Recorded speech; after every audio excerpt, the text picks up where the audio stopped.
아침에는 요한복음 7장 37절부터 44절을 읽습니다. 우리 묵상의 주제 생수의 강, 생수의 강. 우리 이번 주 암송할 성구 고린도전서 10장 31절 우리 함께 암송합니다.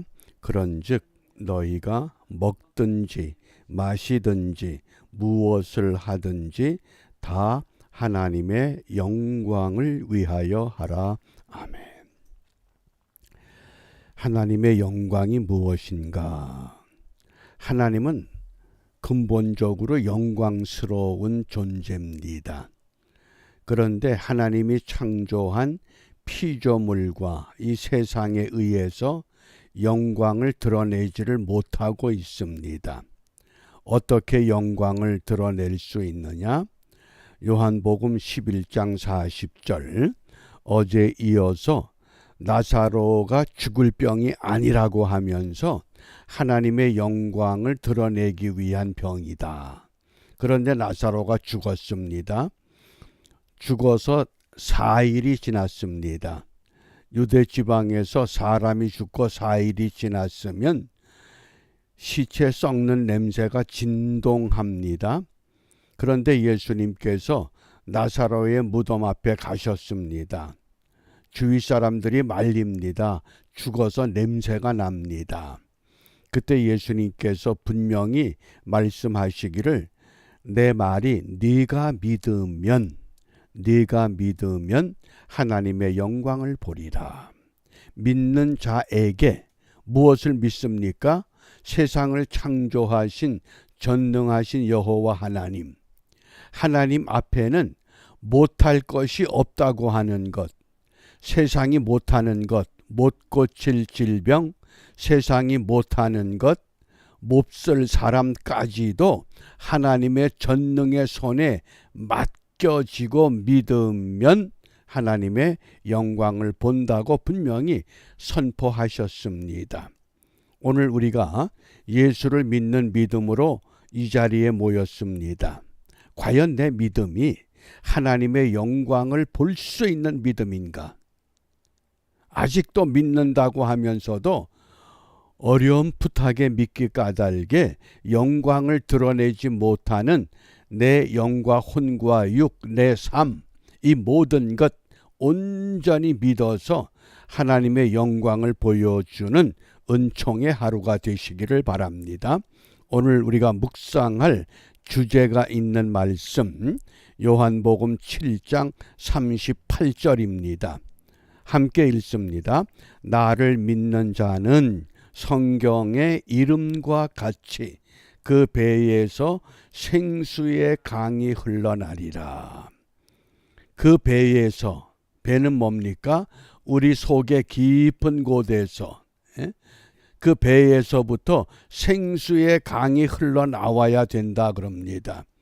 그 생수의 강을 39절에서는 믿는 자가 받을 성령이라고 분명히 가르치셨습니다.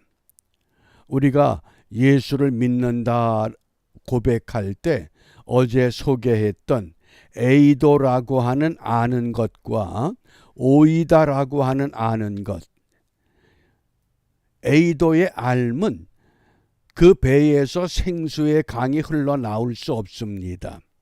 오이다의 그 믿음을 가졌을 때 그 배에서, 그 깊은 곳에서 생수의 강, 성령이 흘러 넘쳐난다고 주님께서 말씀하십니다. 그러면 왜 이렇게 생수의 강이 넘쳐나지 못하는 시대가 되었는가? 구약의 선지자 아모스는 이 시대를 기근과 기갈의 시대라고 예언했습니다. 앞으로 이런 시대가 올 것이다. 아모스서 8장 11절입니다. 주 여호와께서 가라사대 보라 날이 이를지라 내가 기근을 땅에 보내리니 기근을 땅에 보낼 것이다.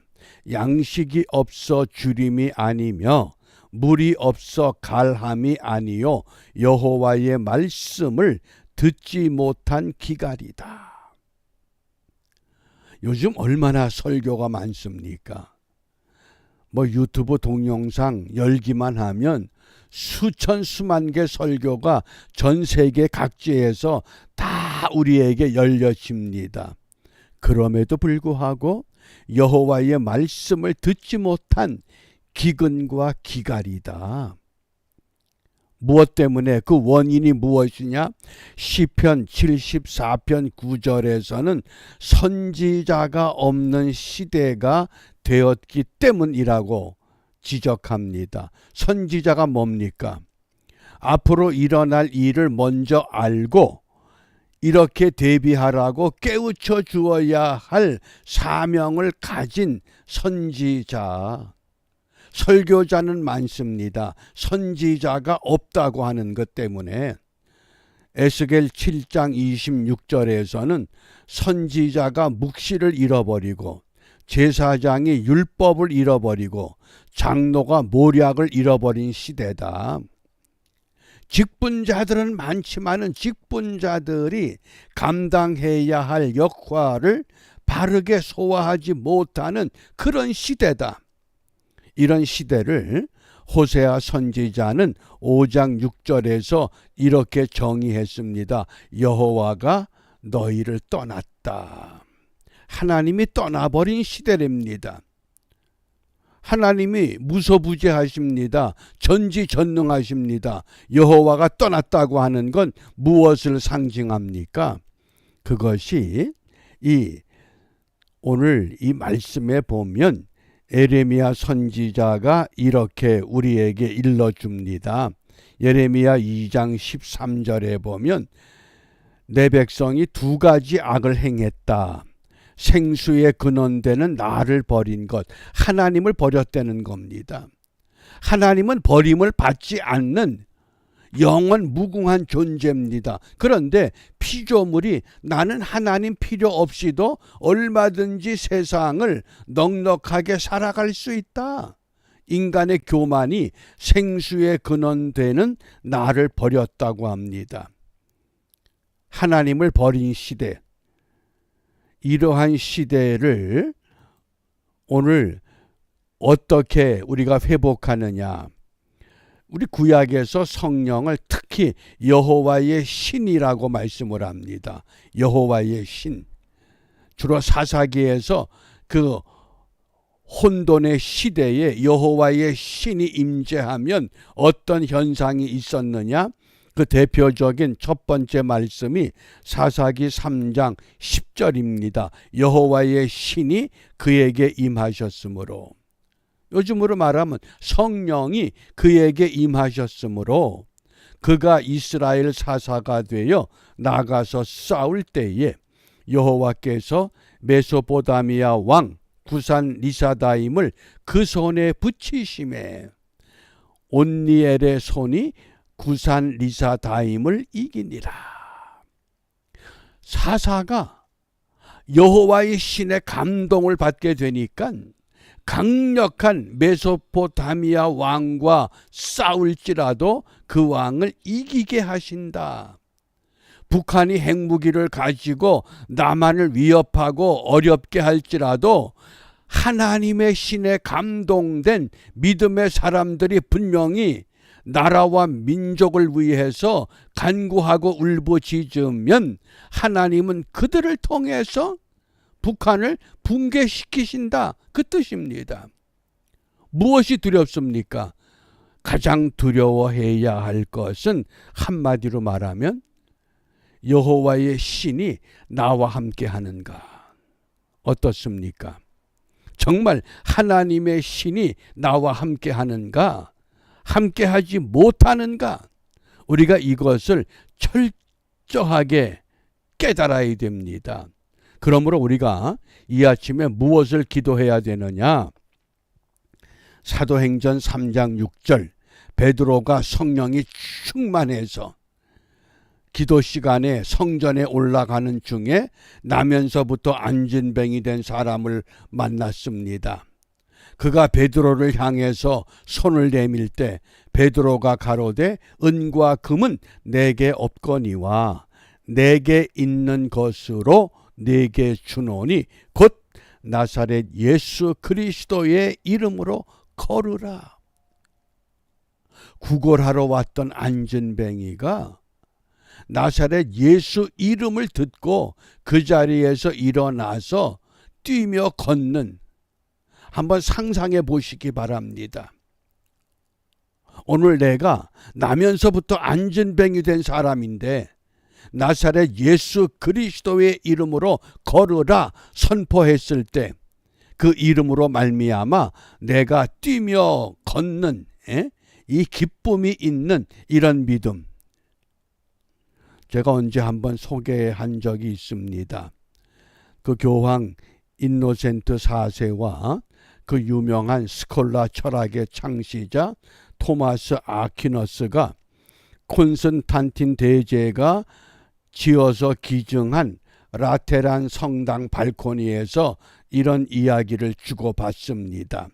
교황이 토마스 아퀴너스에게 이런 이야기를 합니다. 베드로는 은과 금이 없다고 탄식했지만 저 보십시오. 각 나라에서 들어오는 헌금 주머니, 우리 교황청은 은과 금이 넘쳐납니다. 그때 토마스 아퀴너스가 교황에게 이런 이야기를 했다고 합니다. 맞습니다.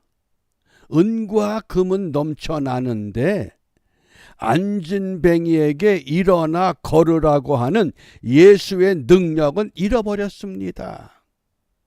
어떻습니까? 오늘 우리의 시대가 그와 동일한 현상이 아닌가. 여호와의 말씀을 듣지 못한 기갈과 기근이라고 하는 선지자 아모스의 그 예언처럼 큰 것은 많습니다.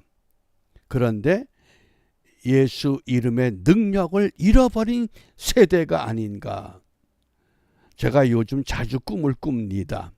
예수 이름을 회복하라고 하는 꿈을 꾸는데 하나님이 이것을 위해서 마지막 준비하시는구나. 믿음으로 예수 이름을 선포할 수 있는, 누구든지 예수 이름으로 선포하면 안진뱅이도 일어날 수 있는, 이 세상이 감당하지 못하는 것들을 감당해낼 수 있는 그러한 믿음, 그것은 오직 여호와의 신의 감동을 받았던 사사들, 그 혼돈의 시대에 여호와의 신의 감동을 받았기 때문에 하나님의 능력을 이루어냈던 사사들처럼 오늘 우리도 성령으로 충만케 되어서 믿음으로 예수 이름 선포하는 일에 성공하는 하나님의 복된 믿음의 사람들로 굳게 세워지는 은혜의 한날이 되시기를 바랍니다. 기도합니다. 전능하신 아버지 하나님, 주님의 은혜를 감사합니다. 저희들을 이 시간까지 생명을 보존케 하신 것은 꺼져가는 등불, 상한 갈대 같은 믿음으로 남겨두지 아니하고 예수 이름 선포하여 하나님의 영광을 드러내게 하기 위한 하나님의 놀라운 계획이 있음을 믿고 감사함을 드립니다.